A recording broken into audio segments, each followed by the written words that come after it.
Wake up, hard drive.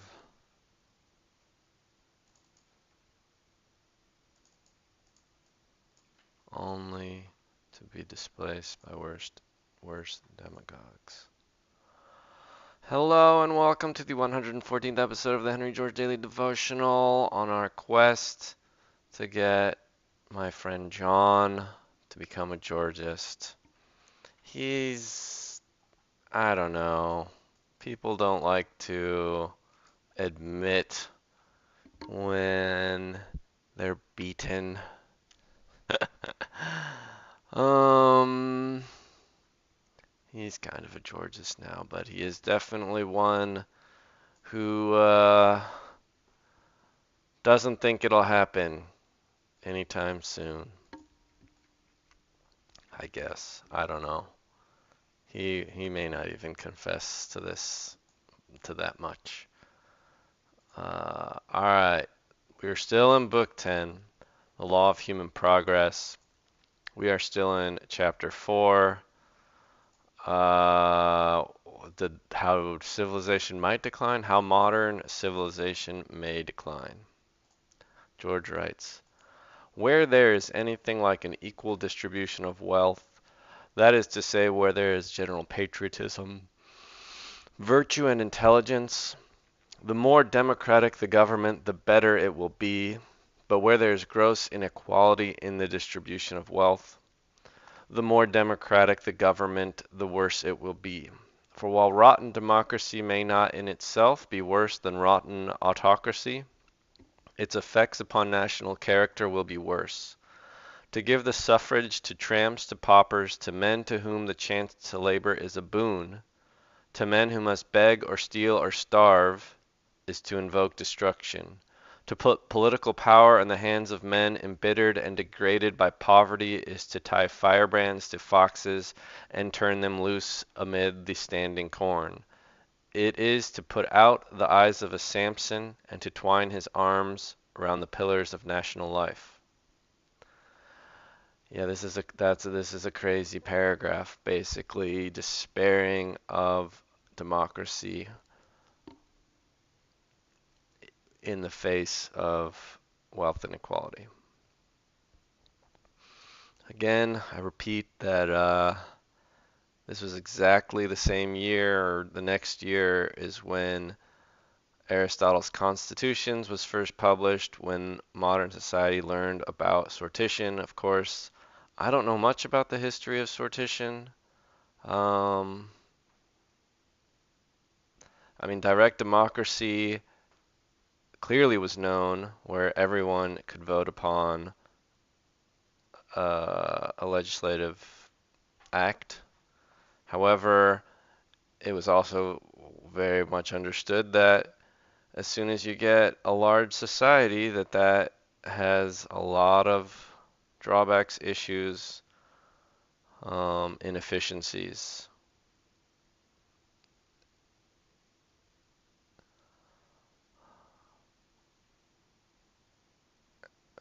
Like if you fully believe in this,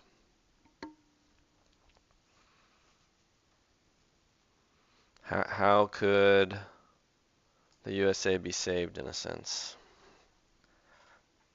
And this is definitely where a lot of, from what I can tell, reading through Albert J. Nock's memoirs now, but having read Land and Liberty by Christopher England, who said that a number of early 20th century Georgists despaired of democracy. Uh, I was in a similar place. Even when I first learned of Georgism, I still am somewhat skeptical that it will be adopted, but not certain. Yeah. All right. George writes, even the accidents of hereditary succession or of selection by lot, the plan in some of the ancient republics. Wow, it's right there.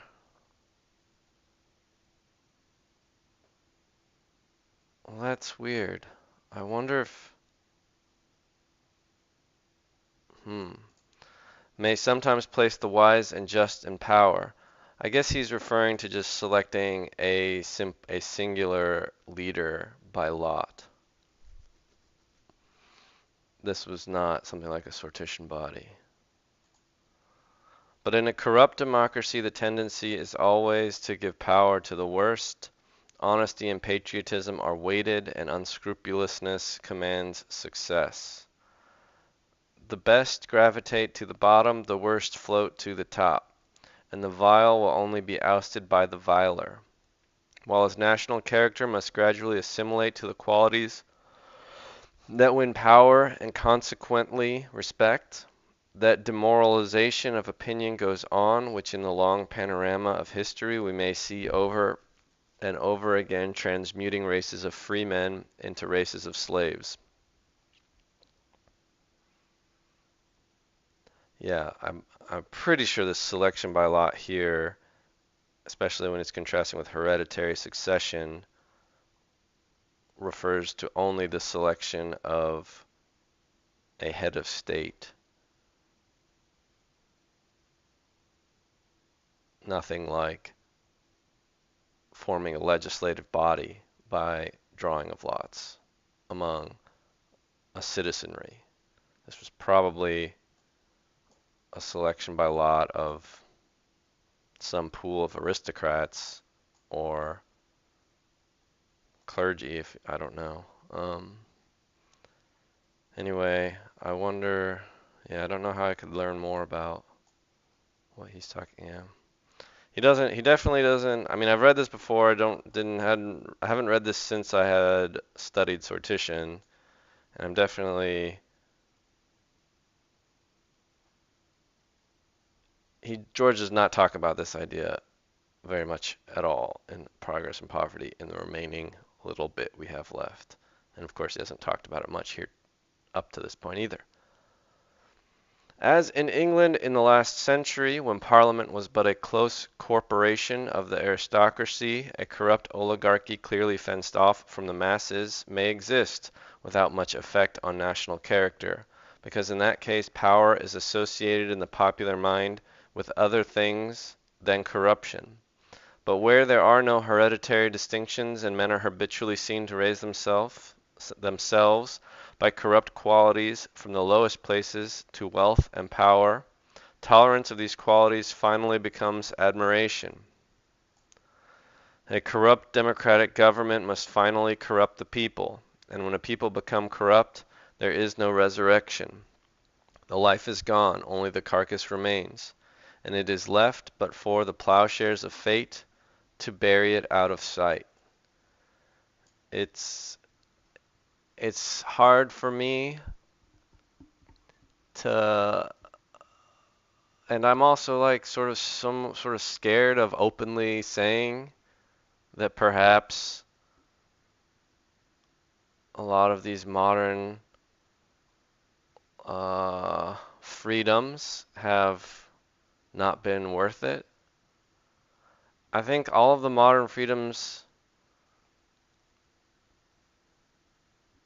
would be blessings in the land value tax world. This is often what I run up against, and like if we can't have the land value tax, by which I mean if we cannot guarantee every human their share of the earth, what is the next best way? What are the best band-aids? And it is funny how I was thinking the other day, well, oh, you should just make sure like the richest people in each town should just be responsible for caring for all of the poor people in their town. And then I was like, oh, well, that's feudalism. That's the local lord. Anyway. Now, this transformation of popular government into despotism of the vilest and most degrading kind, which must inevitably result from the unequal distribution of wealth, is not a thing of the far future. It has already begun in the United States and is rapidly going on under our eyes. That our legislative bodies are steadily deteriorating in standard. that men of the highest ability and character are compelled to eschew politics, and the arts of the jobber count for more than the reputation of the statesman. I know he's talked about jobbers a lot, and oh man.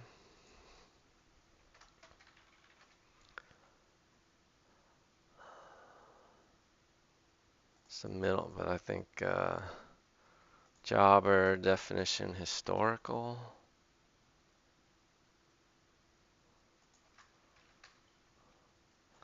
What did jobber mean in the late 1800s?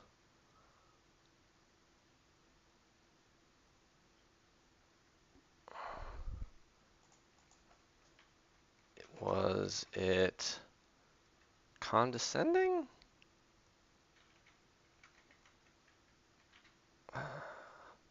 What's the word? Not derogatory. A derogatory term.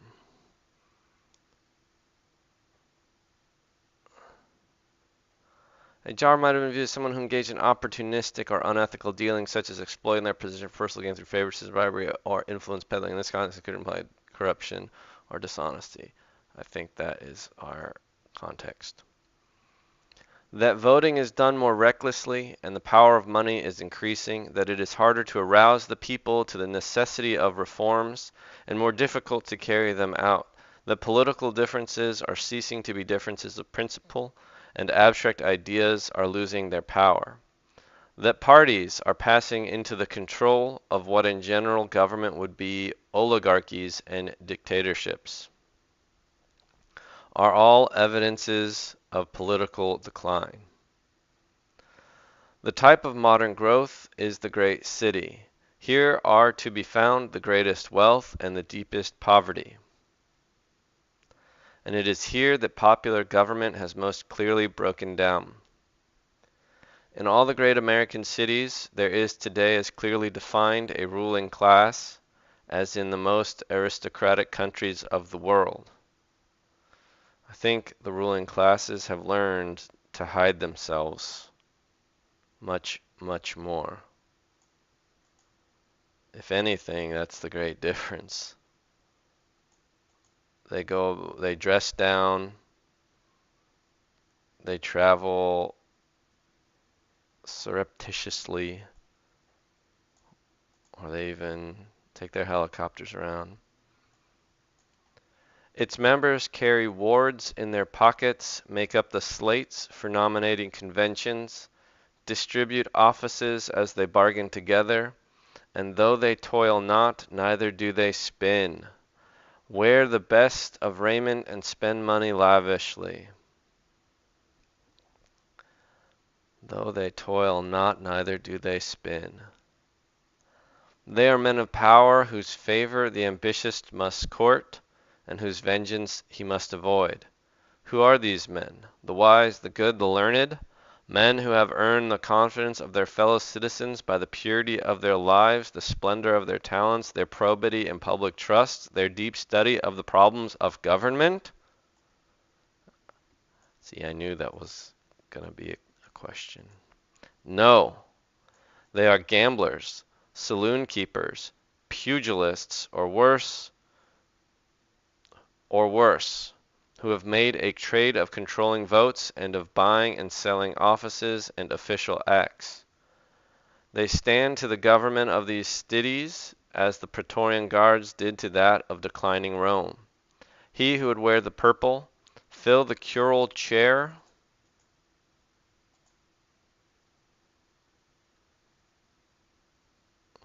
chariot, pertaining to a chariot. Or have the fasces carried before him.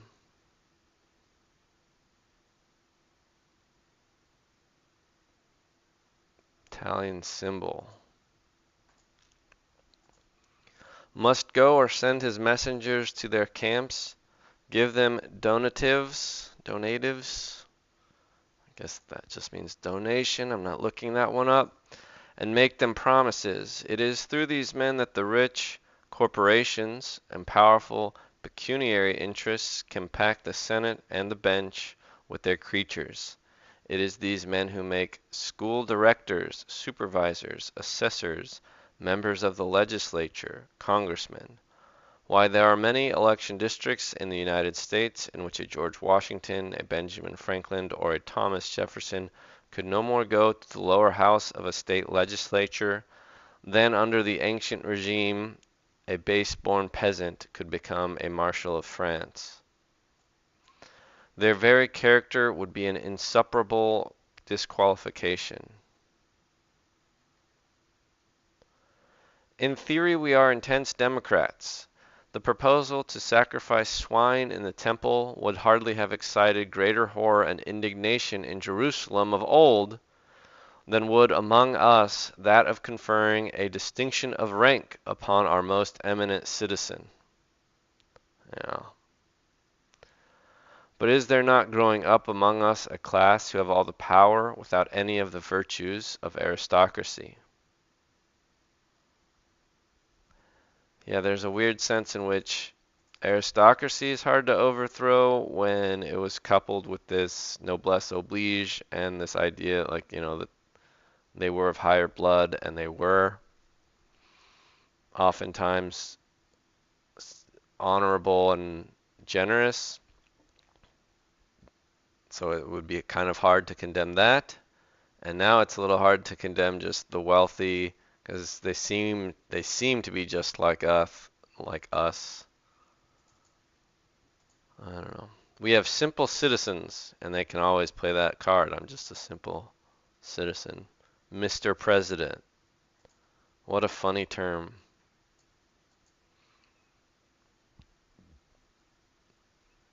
We have simple yeah, like we just call him the president. And, you can go be the president of whatever thing you want to be president of. I don't know.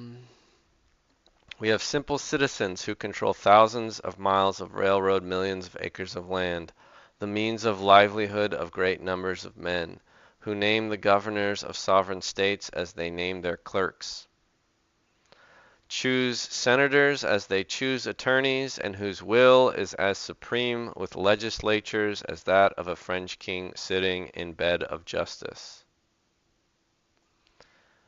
It's also like sort of hidden from us how,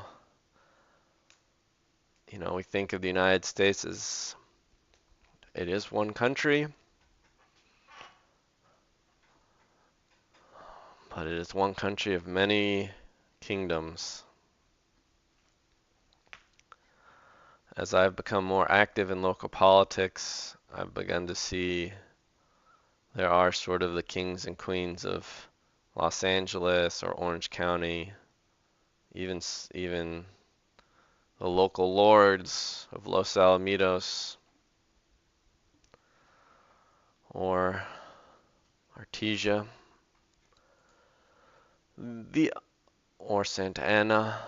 The undercurrents of the times seem to sweep us back again to the old conditions from which we dreamed we had escaped.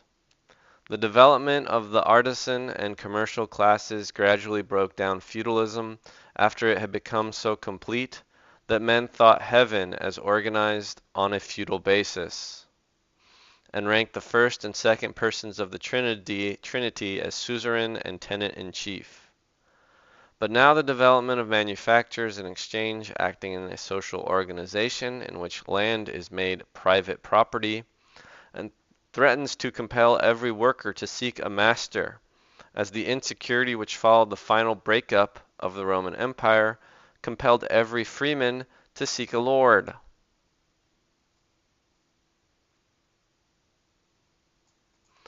Nothing seems exempt from this tendency. Industry everywhere tends to assume a form in which one is master and many serve.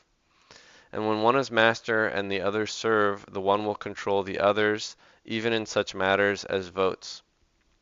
Just as the English landlord votes his tenants, so does the New England mill owner vote his operatives.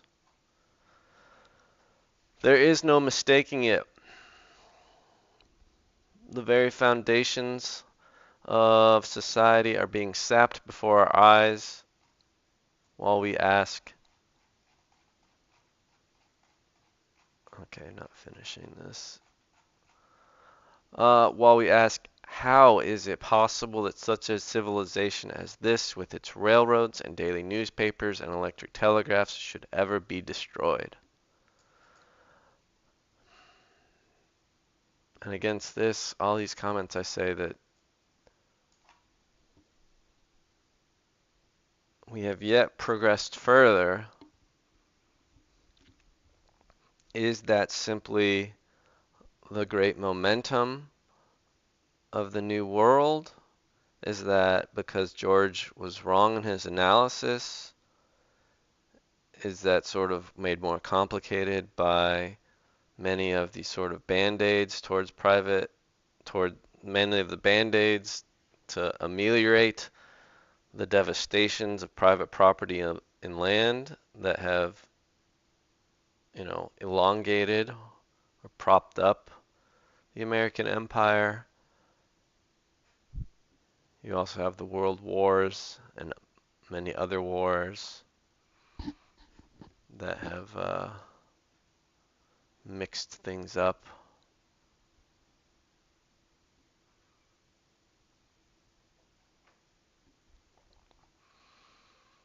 While literature breathes but the belief that we have been, are, and for the future must be, leaving the savage state further and further behind us, there are indications that we are actually turning back again toward barbarism. Let me illustrate. One of the characteristics of barbarism is the low regard for the rights of person and property. That the laws of our Anglo-Saxon ancestors imposed as penalty for murder a fine proportion to the rank of the victim, while our law knows no distinction of rank and protects the lowest from the highest, the poorest from the rich, by the uniform penalty of death, is looked upon as evidence of their barbarism and our civilization. And so that piracy and robbery and slave trading and blackmailing were once regarded as legitimate occupations is conclusive proof of the rude state of development from which we have so far progressed.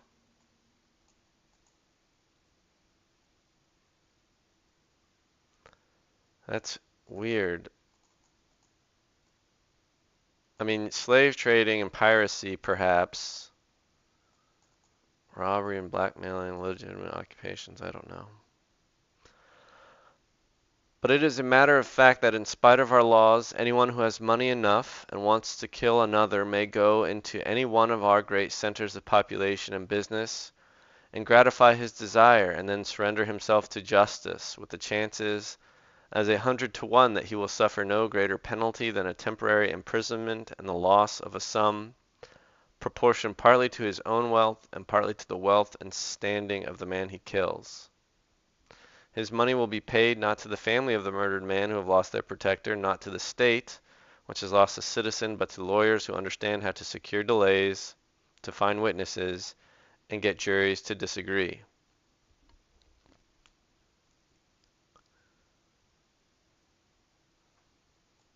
I wonder what events he's specifically has in mind.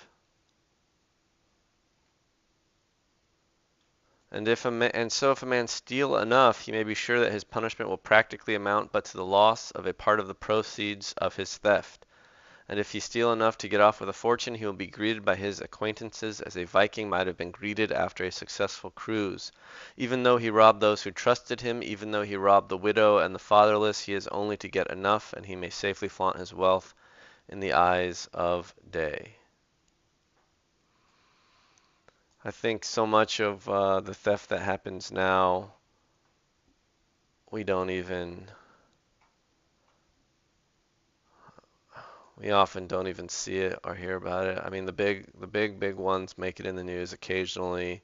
Someone goes to jail, but this makes me just think of the banks, the whole banking industry. They just simply have permission to print money, and then they get bailed out by the government, and it's absolutely absurd. All right. Hope everyone's nice and sad. See you next time.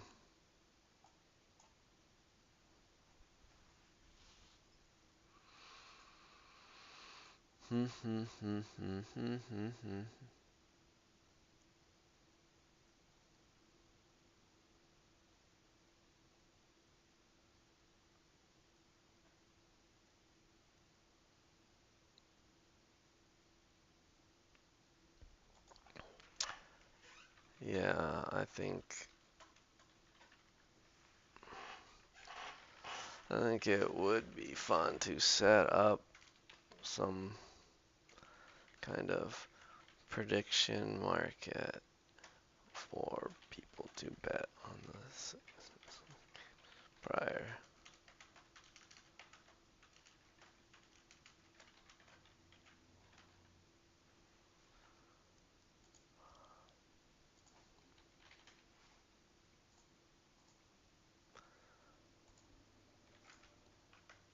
HGDD 114, Book 10, Chapter 4, Part 3.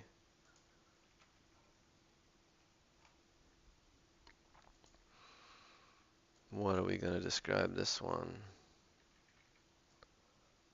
Um,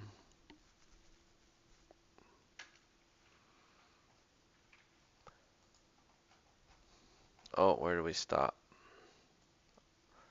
Eyes of Day.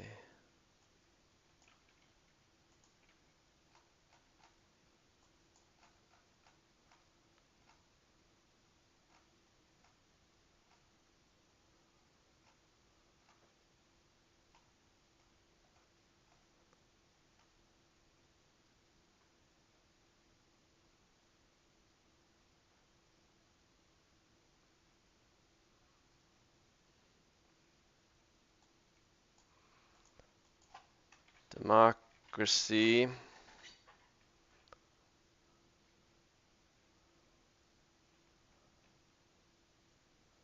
struggles where land monopoly has ruled.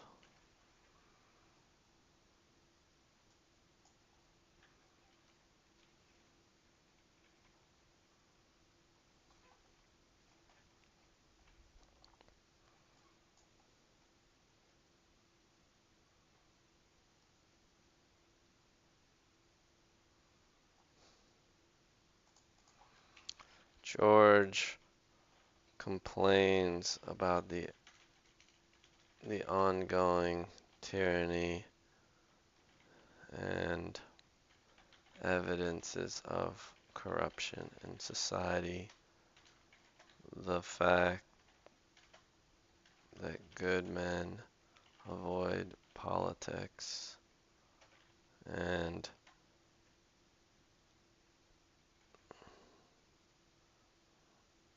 that while rank doesn't exist, surely the aristocracy does.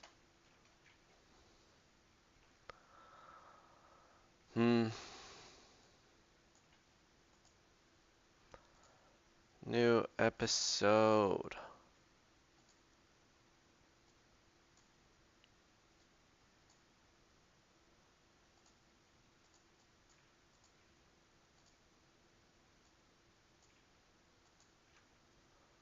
No, no, no.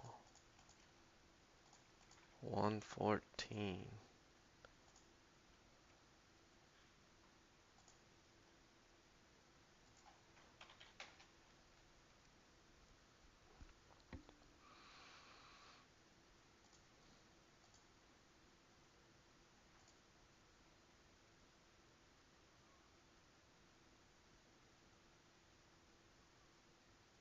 Mm.